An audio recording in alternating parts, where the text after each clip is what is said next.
erega ubundi iyo urwana ufite icyo urwanira n'Imana ikuba hafi nibaze mu gihe nta kintu barwanira baje gushaka ayo mabuye bazayagwa hejuru. Barashe indege ya AFC 23 kuri iki kibuga, indege niyavanaga abarwayi muri Walikari kabageza mu bitaro bitandukanye kubera ko imihanda myinshi itakiri nyabagendwa, bakoreshaga indege nto ngo bayirashe iparitse. Yego. Fardc yarashe indege ya M23 aho byari ngombwa kuko iyo ndege bagombaga kujya bayizana nijoro, yarangiza igahaguruka nijoro. Kuyirasa rwose bashoboraga no kuyirasira mu kirere, ariko ibindi bihano dutegereje ni ibi. Urumva hari ibindi, kereka niba hari ibindi bihano byo kuvuga ngo twohereje indege zijya kurimbura u Rwanda, naho uzi ibindi byose ko twabishyikiriye. Ubuse ukwezi tugiye kubimarana hari icyo twabaye. Ibyo by'ibihano byo rwose ariko urugiye cyara ruhinyuza intwari, ushobora iyo ntabwo aba ari intwari. Ibijyanye n'ibihano umukuru w'igihugu yabishyize mu gaseke arapfundikira.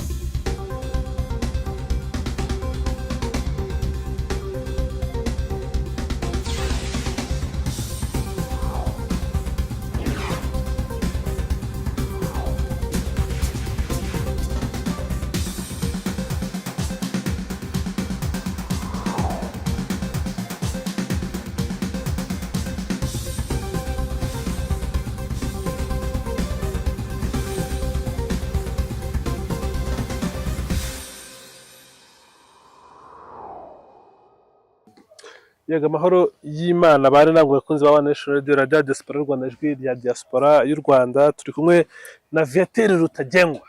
Viateur, wirirwanye Imana uyu munsi? Ndaho ndakomeye. Yizere yuko nawe ari uko. Ndashima Imana nanjye. Na cameraman bikaba ari uko. Wenda we ntibamwumva. Ariko nkurikije uko mubona nawe rwose ameze neza. Uragira uti ukoresheje ijisho ry'ubusesenguzi. Yego. Urabona humeka abazima cyane. Nako bisa kuba twese tumeze neza. Tugiye kuganiriza abatandukanye, hanyuma ni byinshi tuganira, ariko kwibanda cyane ku byo mu karere tunyuzamo n'ibyo mu Rwanda tukabiraranganyamo amaso, ariko mu karere harimo amakuru menshi ari gutuma ibintu byinshi bitaganirwaho. Ariko no mu Rwanda nyine tujye tunyaruka dukoremo. Mu minsi ishize twaganiriye ku gahenge kari kemejwe na Qatar irabishima, ariko hari itangazo rigiye hanze mu kanya rivuga ko agahenge M23 ariyo yakishe kubera ibitero bitandukanye igenda igaba. Mukandaje nsoma itangazo uko ryanditse kuva ku mutwe kugera hasi, ariko byanditswe nande n'igisirikare cya leta uko cyabisohoye.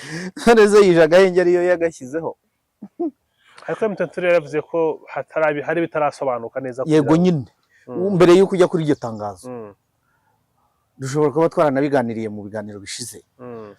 M23 niyo yari yashyizeho ako gahenge ko muri Walikari. Niyo yahafashe irangize ipuringa ingabo zayo zivanayo. Noneho imaze gukuraho ingabo itangaje ako gahenge, nta nubwo mpamya yuko yatangaje ako gahenge kubera iyo mishyikirano yose igenda iba hirya no hino. Burya umuntu atangaza agahenge kugira ngo abashe kuvura abasirikare bakomeretse, abashe kwegeranya ibikoresho, abashe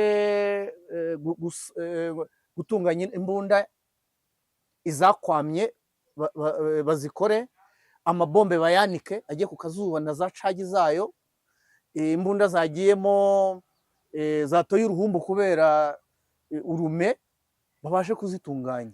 Kandi noneho burya umusirikare utarashwe cyane mu minsi 3 aba yakize. Niba ari ahantu wenda nka fragment yaje kamukubita, iyo bayishingujemo barapfuka bugacya akaba yajya kurwana. Ako gahenge rero niyo yagashyizeho kugira ngo wenda ikore ibyo byose. Reka tugaruke yenda yuko yashaka no kubahiriza ibyariho bivugwa hirya no hino, ariko uzi neza yuko bari abantu bo muri M23 ni ntabwirwa nako no bo muri Fardc ni ntabwirwa. Iyo M23 ishyizeho agahenge bo bahita baza bakayitera kugira ngo bareke yuko bayirusha imbaraga. Ntabwo rero mpamya yuko iryo tangazo riyirega kwica agahenge kandi ariyo yagashyizeho. Yagashyizeho se yabyumvikanyeho na Fardc, noneho ikarengaho ko ariyo yagashyizeho ku giti cyayo. Kandi noneho iyo bashyizeho agahenge mwabyumvikanyeho ku mpande zombi, mwirinda ubushotoranyi ku buryo rwose banavuga bati ntihagire utungayo n'imbunda, hatagirayo n'isasu rimucika, akaba yasubiza ibintu inyuma. Fardc irarega ikisi kandi noneho no mwako gahenge ka warikare M23 yavuze yuko itagomba kurekura kubera ko nubundi drone zakomeje kuwukontrola. Na mbere y'iri tangazo rya Fardc ku munsi w'ejo nibwo twabonye amakuru ko M23 yarwanye na Wazalendo ndetse na Maimai hafi ya Warekare, ni mu mudugudu wa Kampala Burambo muri groupe y'Abakusu secteur ya Nyanga. Mu museso wo ku munsi w'ejo nibwo Maimai zifatanyije na Wazalendo zagabye igitero ku birindiro bya Fardc biri hafi ya Kampala. Ibi ni ibitangazwa na radio Okapi. None se Fardc kujya kuvuga igiye ku gahenge ariko abo bakorana bakomeza bakarasa M23 iri suppose kwicarira amaboko? Si ibyo se navugaga nyine. Ntabwo bashobora kuyiha gahenge ari boza rero ubundi icyo banakora bafata n'uduce twaho M23 ifite bakabeshya yuko bahishubije. Igihe cyose baba bashaka kubeshya shebuja umuwazalendo mukuru. Kuba rero bararwanye aho ngaho byanze bikunze M23 barayishotoye. Kandi navuze yuko kuyishotora kwayo ni ukuyihamagara, urayihamagarika kwitaba ahubwo ikagusanga naho wari ufite. Buriya rero gushotora M23 cyangwa ako gahenge kamaze gupfuba kavuyeho burundu birakwegera Kisangani. Ubu bivuze ko agahenge karangiye? Nta gahari je ntako nigeze mbona. Abantu bavuga ngo muri warikare M23 igiye kuhava ijyahe. Urabona ikene yego yahafashe nta mirwano myinshi yabereye. Bivuze ko nta byinshi yatakaje. Ariko si hafata ijyahe. Ihasubize Fardc n'abambari bayo na FDLR ejo izaruhe yongera kujya kurwanayo nkuko byagenze Masisi. Masisi yo byo nibyo bari bayambuwe. M23 yari yayambuwe. Kuko Fardc bajya kwisubiza Masisi, umuntu uriyo yarambwiye ati Viatati baje bameze nk'intozi zinyanyagiye. Atari ko rindira uzareba ibyo tuzabakorera ejo. Bwarakeye barabakubita, bamwe bagenda banambaye ubusa. Kubera yuko abanyekongo iyo basa naho bagarutse ahantu wari wabirukanye baraserebura. Burya guserebura barabishoboye. Baraserebura koko bakuramo amakabutura bajya mu bagore. Bwarakeye M23 ibakubita bambaye ubusa batesha amapantaro. Aho rero warikare rwose ntabwo jyewe nigeze mbona yuko M23 yayirekuye. Nabaye nkibivuga yuko idateze kuvamo, gucya nabo babyemeza bati turabona kuva muri warikare bigoranye kubera impamvu zinizi. Mu itangazo basohoye Repubulika ya Demokarasi ya Kongo ingabo zayo bavuze ko kubitandukanye n'ibyo M23 itangaje tariki 22 yuko bahagaritse imirwano kandi bagiye gusubira inyuma mu bice bya warikare. Bavuga ko ingabo z'u Rwanda ndetse na M23 bakomeje guha reinforcement position zabo, bakomeje kongera ingabo mu birindiro byabo. Yego yaba ari abasirikare bari kuza ndetse n'ibikoresho birutura bari kubiharunda bataka position za Fardc. Yego Ibitero biheruka Fardc ivuga ko hatatswe ibirindiro byabo bya warikare muri Nord Kivu ndetse no muri Sud Kivu, cyane cyane mu bice bya Muramba na Buronge muri teritwari ya Warungu ndetse no mu misozi ya Minembwe muri Fizi. Urumva na Minembwe bayisesetsemo. Yego Ati rero ingabo za Repubulika ya Demokarasi ya Kongo ziramagana ibi bikorwa ari ibikorwa bije gukwaba mu nkokora gahunda zihari zo kugarura amahoro muri Burasirazuba bwa Repubulika ya Demokarasi ya Kongo nk'uko biri gukorwa n'umuryango mpuzamahanga. Fardc iri kugenda ireba ibikorwa biba bitandukanye birimo ibyo kugaba ibitero ndetse no gutuma bari gusubira inyuma. Iyi mitwe bite ngo ni imitwe ya hostel bakava muri warikare nk'uko byatangaje. Gusa igihari nuko Fardc iriteguye mu buryo budasanzwe kandi biteguye gusubiza no kurinda umutekano w'abaturage wabo ndetse n'ibyabo mu gusubiza inyuma ibikorwa by'ubugizi bwa nabi bishobora gutuma agahenge kadakomeza kandi nakari katangajwe na M23. Iri tangazo rya Repubulika ya Demokarasi ya Kongo hari byanditse mu magambo yega abantu barabyumvise basomeye, ariko kiba ari gushaka guhisha inyuma ni ibirego ni ugusiga icyasha M23. Ni bya bindi nyine by'abantu bari mu mirwano, buri wese aba ashaka kurega mugenzi we, yakoze ibi. Ni nayo mpamvu nakubwiraga ngo ayo matangazo turayarambiwe. Ayo matangazo yewe kugeza ubu ngubu ikintu kindaje ishinga iby'ayo matangazo n'iyo mishyikirano sa naho rwose ntabikihanze amaso, ahubwo akazi nigakorwe. M23 nikora akazi. Ibintu by'amatangazo bimaze kurambirana. Ariko amatangazo ntabwo aba ari ayabo. Amatangazo ahanini abaturutse ku bandi bantu bashakira amahoro kano karere, bashaka ibintu biri buze gukemuka. Hanyuma ubwo ngubwo M23 iramutse yisha agahenge yakungukira izihe nyungu zaba ziri ukwica agahenge kwa M23? Kugeza ubu ngubu nkubwiye ibyiza byo by'agahenge kuri M23, memu no ku rundi ruhande. Kwica agahenge rero ngo yakungukira he? Ntabwo yica ikintu yishyiriyeho y'ubwayo. No muri iyo baruwa bashoje bavuga ngo ni agahenge kashyizweho na M23. Nije ngutije ikintu ndangije ndakikwambuye. Ubwo uravuga yuko nakwambuye ikintu gute kandi ari igihe? Ubwo abantu iyo community mpuzamahanga kikunze no kujya ku ruhande rwa Kongo ntiri buvuge ko M23 idashaka amahoro. Ni kwa kwikubitira mu igunira bisanzwe bibaho. Jewe na n'ubu kugeza ubu ngubu nayobewe, iyo yaba UN yaba Amerika byaba n'ibyo bihugu, nayobewe uburozi FDLR yabatamitse bituma igihe cyose bajya inyuma ya Kongo na FDLR n'uwo mugambi wo kumara abantu. Nayobewe ikintu yabatamitse na n'uye byarancanze. Sinzi ikintu bisize bari abantu. Kugeza ubu ngubu wenda uretse uriya mudepite w'umunyamerika wagerageje kugira bimwe avuga, nubwo bavuga yuko ntacyo bivuze, ariko byibura hari ijwi byagiye. Kuvuga rero ngo M23 irabyungukira n'iki? Yego ni igihombo kuri y'ubu yakabaye bapumuzitse. Bariho barya bakaraba bagira bate. Ariko baracyakomeza kurwana, imirwano irakendereye. Noneho rero icyo bizayungura nuko izavansa mpaka n'ahandi. Kugeza ubu ntiduhanze amaso Kisangani. Uvira ntitwabaye tubiretse. Kisangani kugeza ubu ngubu nihanzwe amaso. Ako Kisangani ahantu wabonye, ahantu wabaye, ahantu wageze, ni umujyi ki, ni umujyi uvuze iki, uhagera muri iyo myaka ishize byari bimeze bite? Kubera ko ari umujyi ufite icyo usobanuye cyane muri uru rugamba M23 irimo rwivuga ko iri guharanira uburenganzira bw'abayo. Okay. Mpamya yuko nawe ari umujyi ukomeye ukize ku butunzi, ariko noneho burya uriya mujyi wa Kisangani ngira ngo nawe hari icyo twibutsa. Sinzi niba twarabiganireho ubushize. Kuba ari umujyi wigeze kubamo intambara yahuje ibihugu bibiri byari bivandimwe bifatanyije urugamba rumwe, u Rwanda na Uganda.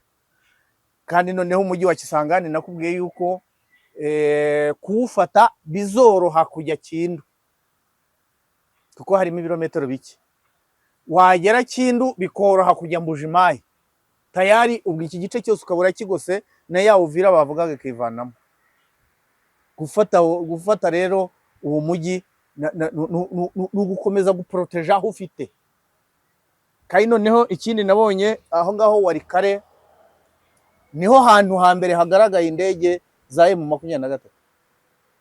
Navuze ko kugenda ifata ibibuga bya gisirikare bizayifasha gukora deployment yabo. Iyi foto twabonye n'amakuru twabonye nuko aho ngaho muri Warikare indege ya M23 yaguye inshuro 3. Inshuro ya nyuma yo yari yo kuzana abasirikare n'ibikoresho. Yego. Ubwo ni ukuvuga ngo n'abakomerekeye ku rugamba iyo ndege ibasha kubazana. Gufata rero uwo mujyi wa Kisangani bizabafasha gufata Kindu batiriwe baci Bukavu, kuko ibirometero byo kuva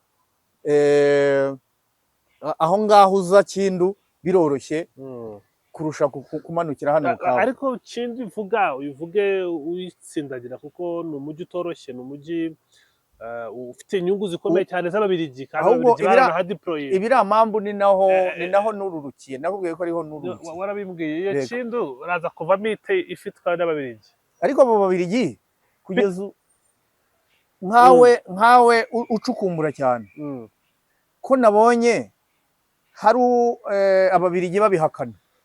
Ababirigi babihakanye bavuze ko minisitiri w'intebe wabo wungirije yavuze ko bohereje abantu itsinda ry'abantu 9 batandatu yes bagiye gutreninga bagiye gutreninga special force ya Congo kuki abo batandatu na wa wundi umwe nabonye ahagaze y'ibiti hagati y'ibiti bibiri kimwe kiriho ibendera rya y'Ububirigi n'irya Congo ariho ahagaze imbere ya koyi y'abantu y'amakoyi atatu ariho atreninga kuki mubabyazamo abantu 500 kugeza ubu ngubu iyo mumbwira ngo ninsobanure ibyabo basirikare kandi mutaranyereka ko baje rwose kuba ari ugutumwa ariko bavuga ko ari ahantu ntabwo nyina kubajije ku basirikare bari nakubajije kuri interest Ububirigi bufite hariya hantu inyungu mu mafaranga mu mutungo kubijyanye n'Ububirigi bufite kintu n'ubucukuzi buhari yego barabuhafite nibyo kimwe nuko Ububirigi atari bwo buri muri Kongo bwonyine aho za Warikare ntitwumvise ko hari ibindi bihugu byari bihafite ubucukuzi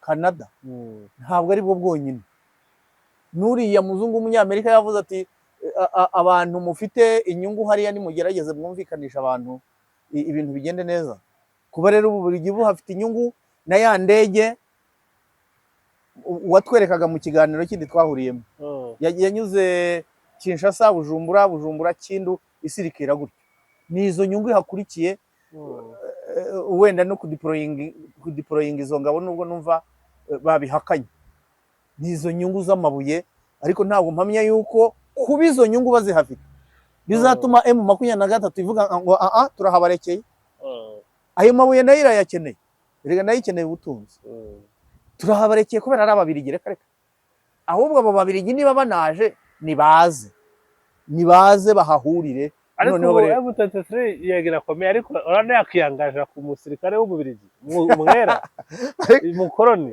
kugeza ubu ngubu uracyahamya ko umuzungu hari icyo avuze imbere ya M23 ako bariye baje n'abacunga supermarket n'amaduka n'uburyo n'umuntu washatse kubyoroshya n'umuntu washatse gufata isosi y'ikivuge kugira ngo amenemo amazi yoroshye yego niba baracungaga supermarket ariko baje arabarwanyi ntago wabonaga hejuru y'ibifaru umuntu wacungaga supermarket se azikurashisha igifaru icyangombwa nuko baje gafata nifomo bagafata intwaro uretse ko nabo wamugani bisa n'ibyo ngibyo bavugaga yuko batazajya mu misozi ahubwo bazarwanira mu mujyi wa Goma birangiye nabo batawurwaniyemo ariko mbere yaho bararwanye kuko baranapfuye babuza M23 kujya za Sake bararwanye kandi baranapfuye buri yuko baje ntabwo ariko batashye ahubwo bo imirambo yabo bayisize yandagaye aho ngaho hari n'abandi ngo bashobora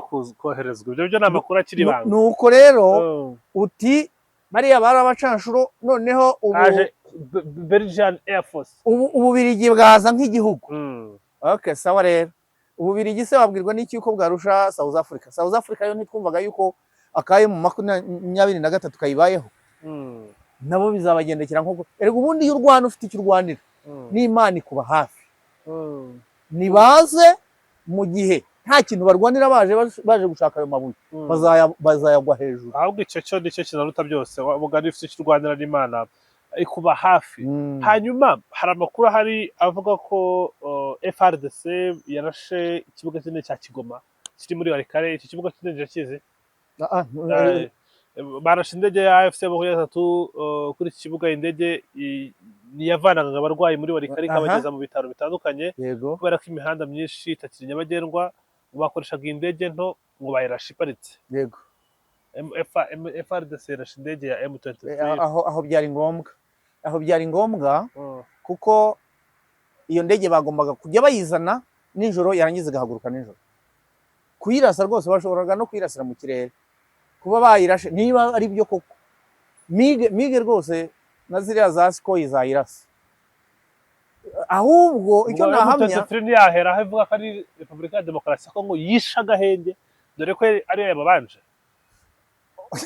M23 niyo yababanje noneho oya Fardc ariyo yababanje kuko batangaje ko yisha agahenge nyuma yuko babarasi ikibuga babarasi indege kuri ku kibuga cya Kigoma ibyo kuba ari wabanje undi n'uwakurikijeho ibyo ngibyo ntabwo mbyitaho ahubwo kuri ntabwo mbitindaho ahubwo iyo ndege M23 yari yijyanyeyo vuba hari hakiri kare iyo baba baretse wenda iyo ndege igatangira kuhagwa ari uko bari kwa advancinga berekeza Kisangani. Kuba bayirashe byo rwose ibyo nari mbyiteze kuko no mu kirere bayiharasira, kuko ni henshi twari turi, indege zacu zikaza nijoro zikongera zigahaguruka butaracyo, kuko mige ishobora no kwirasira mu kirere. Kuba rero bayirashe ibyo ngibyo niba ari byo koko ntabwo ari igitangaza. Hari noneho ibyo kuvuga ngo Fardc yangisha agahenge, ubundi se yigeze kubahiriza rya buri gihe M23 iyo bayirashe iraza igahita yongeraho ibice yafataga ikanegeza kure. Kubarasira indege ntibivuze ko bashobora kwavansa bajya Kisangani. Ubu bagiye kwavansa bajya, ubu nubwo twe turi ahangaha i Kigali hari akazi kari gukorwa. Ubu mu nzira abasirikare ntabwo bahoma. Ase Fardc ntabwo ifite imbaraga zo kwirwanaho zo kurinda ubutaka, kuko ni ingabo z'igihugu, ingabo zifite priorite ya mbere no kurinda ubusugire bw'igihugu.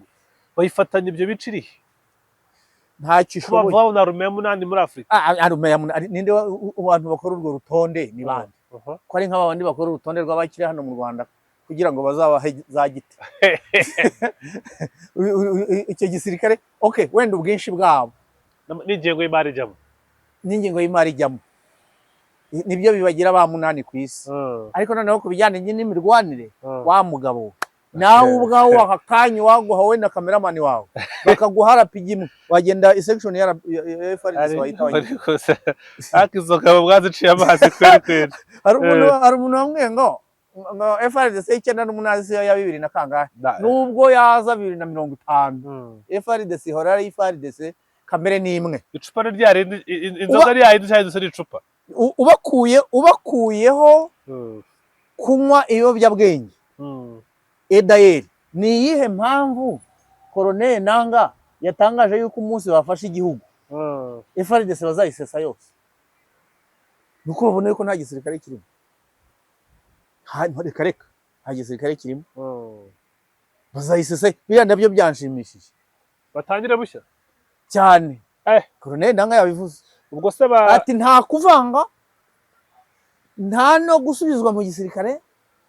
Fardc zaseswa yose, igisirikare cyacu nicyo kizaba igisirikare cy'igihugu. Hanyuma se ubwo bazabasha gutuma abandi basikongomani bakinjiramo, kizaba ari cyaba mu burasirazuba gusa rero n'abandi bakongomani baza Kasayi na zahe yose bazaba bari welcome muri icyo gisirikare. Training ntabwo ari zimwe. M23 yo igiye gutraininga ifite uburyo yatangirira umuntu kuri zero kugeza imugejeje ku gisirikare bifuza.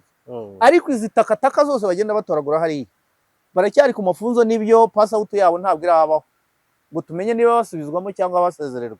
Ariko M23 igomba gukora ku buryo basubiza mu buzima busanzwe, demobilisation, nanone ntibatererane ngo ibajugunye barohe buri wese yandagaruka abonye, kuko ibyo nibyo bikereya indi mitwe yitwaje intwaro. Nko muri Somalia najyaga mbyumva na umusaza witwa Sayinzoga Jean, wari perezida wa komisiyo ya demobilisation nyakwigendera. Yego, nyakwigendera. Abwira basezererwaga hari Mutobo ati twebwe muraza mukajya mu service ya gatatu ya RDF ariyo ya reserve force, ntabwo twebwe tubatererana nk'uko ahandi byagiye bigenda. Ati kuko nibyo bikereye iyo mitwe. Nko muri Somalia niho kuko barabatereranye, buri wese yipfaho, buri wese.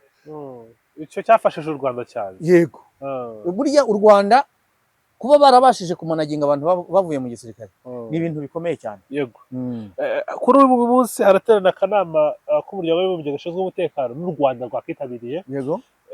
Kagiye guterana kunamenya ku bibazo by'uburasirazuba bwa Repubulika ya Demokarasi ya Kongo. Minisitiri Olivier Nduhungire hariyo, Minisiteri y'Ububanyi n'Amahanga n'Ubutwererane, Minisitiri Nduhungire hari New York, hagiye gutanga ubutumwa mu nteko y'akanama k'umuryango k'abibumbye gashinzwe amahoro uyu munsi saa 10 ku isaha yo mu Rwanda. Muri minota ingahe iri imbere ikiganiro kirajyaho, already inama yarangiye. Minisitiri w'Ububanyi n'Amahanga rero hari kinakomeye kirimo nuko inama iza kugorora ku bibazo by'umutekano burasirazuba bwa Kongo ndetse n'ubutumwa bw'umuryango w'abibumbye muri aka gace MONUSCO nayo iraza nayo iraza kuganirwa.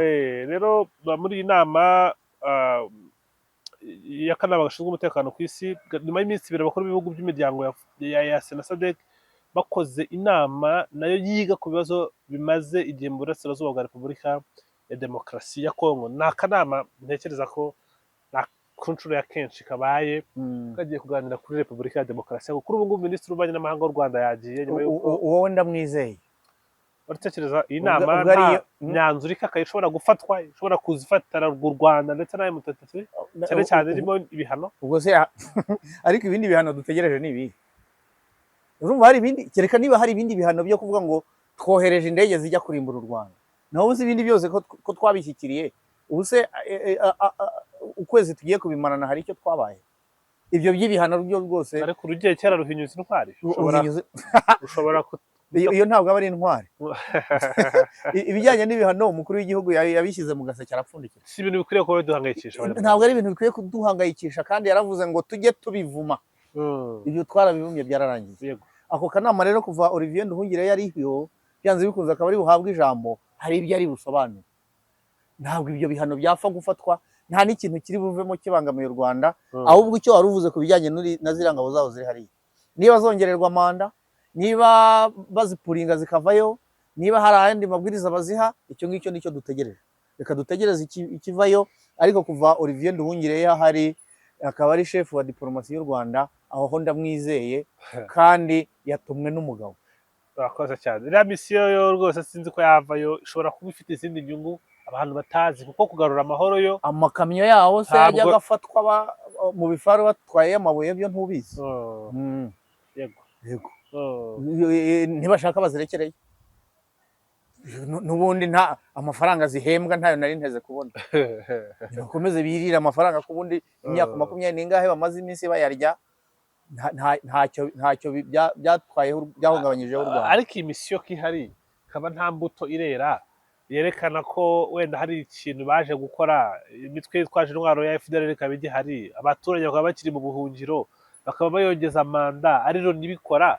Loni yo kujya kuyisaba ibisubizo bikemura iki kibazo, nayo tugendeye kuri iyi misiyo iri mu bigitera, si ho gushakira ubwoya aho kuri iki kirahure cyo mbona imbere yawe. Loni nayo ntifitemo ukuboko mu gutuma ibibazo bidakemuka. Nibyo nyine, ni inyungu bafite hariya, ariko rero niyo bafite ukuboko ko kubikemura. Ese ibi bisubizo koko biraza gukemura iki kibazo kandi bari mu bagiteza? Ariko ubundi buriya simbona ko ziriya ngabo za UN hariya zisa naho zananiwe. Zarananiwe. Tugendeye ku cyabajyanye kiri logique, apana kiri mu mpapuro. Ushobora gusanga kiri mu mpapuro baratsinze, ariko ugendeye ku cyo wenda kugarura amahoro cyo cyarabananiye, kuko kugarura amahoro kandi mu minsi yashize nabo bari bashyizeho za operation zo guhangana na M23. Ntabwo nibuka operation zabo ukuntu zitwa, ariko zirahari, bashaka kurwana na M23. None se barinzi yo bapfusha abasirikare atari kubera sharing bashinze M23. Kanyuka nabonye abaha ultimatum babwira ko bagomba kwitandukanya na Fardc cyane, ubwo bafataga Goma. None okay, Goma ifashwe, abo ingabo za MONUSCO zifite bo muri Fardc na FDLR, yego, ari nabwo mu minsi ishize barekuyeho 100 bagiye guhungabanya umutekano muri Goma n'ahandi. Ariko nisikibire kuriye cyane, cyangwa bari bayigize mu yarabarekuye, ibaha uburenganzira, ibaha umwanya, barasohoka, ibaha n'intwaro se, ibaha n'intwaro. Ntabwo byemewe. M23 ubushize yari imaze gufatamo 5 ari MONUSCO barekuye, yego, ngo bagiye guhungabanya umutekano muri Goma n'ahandi. Urumva rero byageze aho ibyiriya ntambara ya hariya, MONUSCO nayo ibyivangamo, ibogamira ku ruhande rumwe. Yego, buriya ntibigutangaze, MONUSCO nabo bizera bazi neza yuko u Rwanda ari rwo ruri kurwana hariya. Kandi byagiye bigaragara ubwo abantu bo muri MONUSCO bajyaga kwifatanya n'abanyekongo mu myigaragambyo cyangwa se mu byishimo ngo byo kwishimira yuko umukuru w'igihugu cyacu yapfuye. Twarabibonye. Yego. Hanyuma icyo ni kimwe, ikindi nicyo nkubaza kuri Perezida Tshisekedi. Perezida Tshisekedi yongeye gusubira muri Angola. Uyu mubano wa Tshisekedi na Lorenzo izivaye za buri kanya zirerekana iki? Zirerekana Angola yasubiye yatunguranye. Asubirayo yamaze kohereza Minisitiri y'Ububanyi n'Amahanga Tereza i Burundi no muri Tanzania.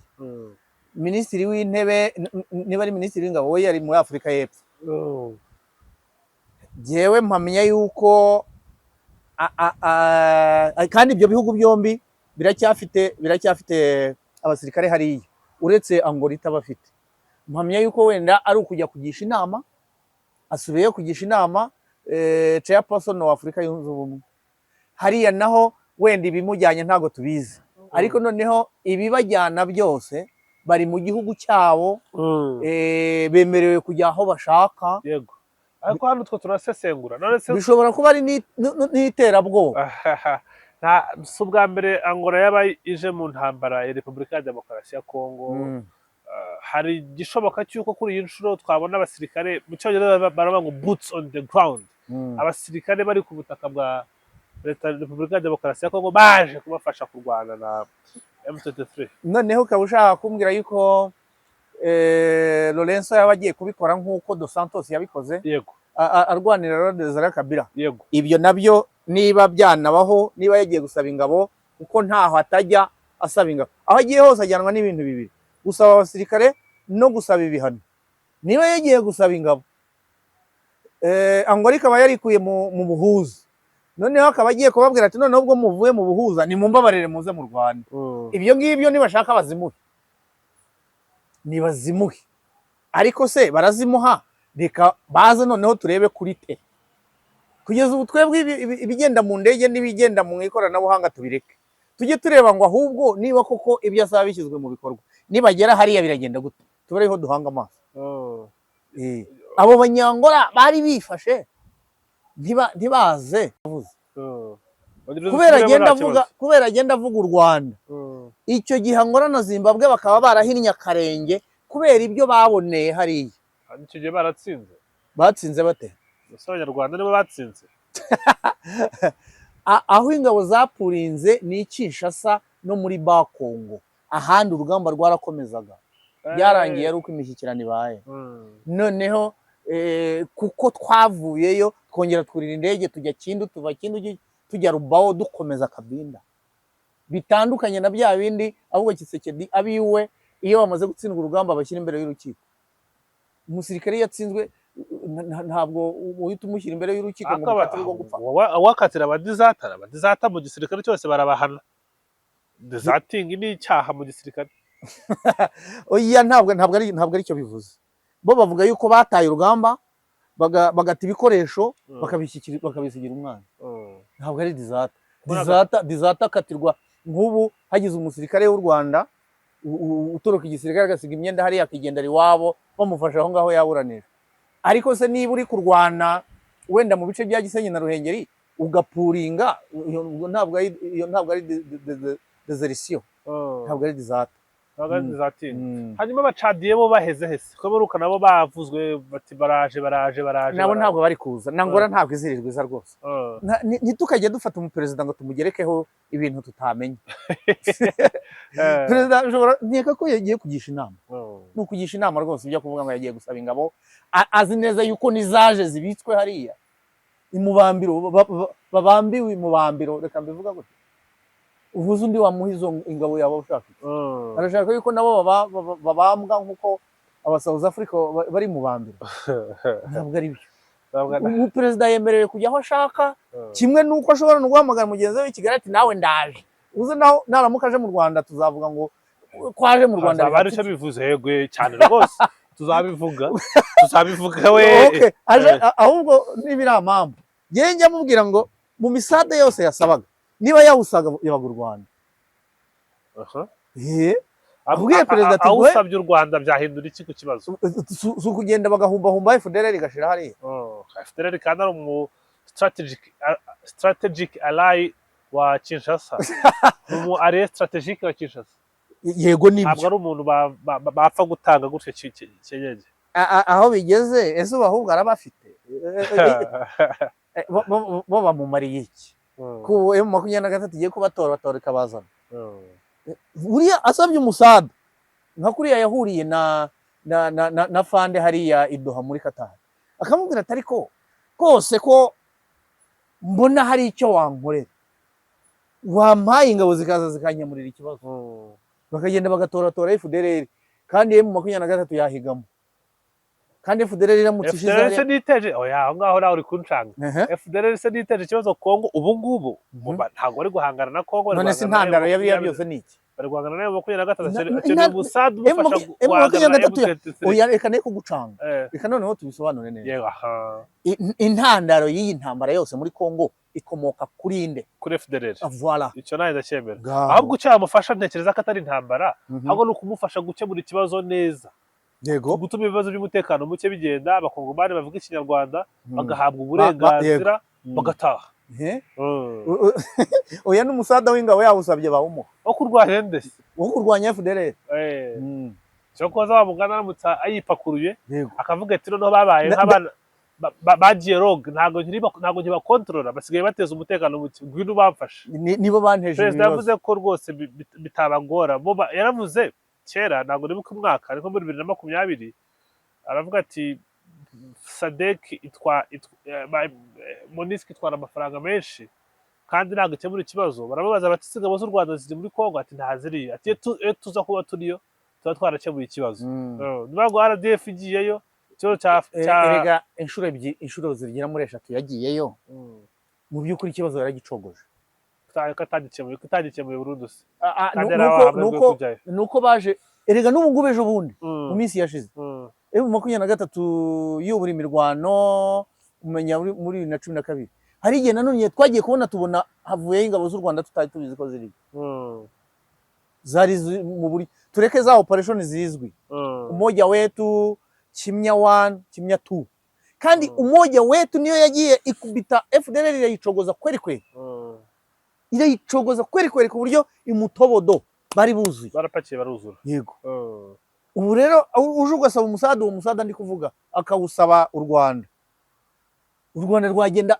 FDLR aho bari hose bakabahomba bikarangira ubundi amahoro agahinda mu karere k'ibiyaga bigari hanyuma hari abavuga bati intambara idakemutse ishobora kuba regional war intambara y'akarere niba turi kubona movement ze mu Burundi already buyirimo Tanzania already irimo kandi ntabwo yishimiye ukuntu ikibazo cyakemutse kuri nk'igihugu cyanga Tanzania ugatabara ugomba gutaha bakutwaye nk'umwami ntutwara amasanduku ntuze abajenerali bawe babasaka irimo South Africa nayo ni igihugu cyatashye kimwaye urumva zangura ziravugwa za Chad Ubugande nabwo buri mu buryo bumwe cyangwa ubundi Rwanda ruvugwa muri iki kibazo Kenya yarirukanwe ubwo hirukanwaga ingabo zo muri East Africa ntabwo bakintambara ishobora kuba intambara y'akarere bari abagabo babiri nibakomeza gufunga umutwe barimo Kisekedi byaba Kisekedi nande Kisekedi na president w'u Burundi byaba nane vaye byaba intambara y'akarere yabo igakoraniramo ibihugu bingana n'ibyari birimo 9 bya bihugu byose twagiye turondora Kisekedi yakomeza gusaba ingabo naho Angola ikaza Namibia wenda nayo ikemera ikaza ubwo Rwanda na Uganda narwo bakaba bari kumwe ibivuga byashyira bikabajye niko mbibona ariko noneho bari abagabo ni batisubiraho uretse kuba twabakizwa nayo mu 23 igakuraho Kisekedi nundi nayo watangiye kwikanga Red Tabara uretse ko Red Tabara yabihakanye ivuga ko u Rwanda rubaye rubafasha uriya mugabo yakaba atakiri ibyo uvuga rero intambara y'akarere yaba bari abagabo baramutse batisubiyeho yego urakoze cyane gate asante sana